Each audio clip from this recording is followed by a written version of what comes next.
Vēl viens jautājums. Ļoti daudz šeit būs gan pirtnieki, gan dažādi meistari, kas veic dažādas prakses, it īpaši tās ķermeniskās baudas, ja. Viņiem noteikti ir iepriekš varbūt jāpiesakās vai vienkārši var iet un tikt pie Jā, viņa. tāpēc vajag sekot līdzi informācijai.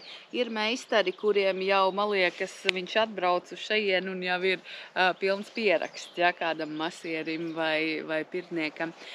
Ir cilvēki, meistari, pie kuriem var pieteikties šeit uz vietas. Principā pie visiem var pieteikties šeit uz vietas, vienkārši tad ir tāpēc jābrauc laicīgi.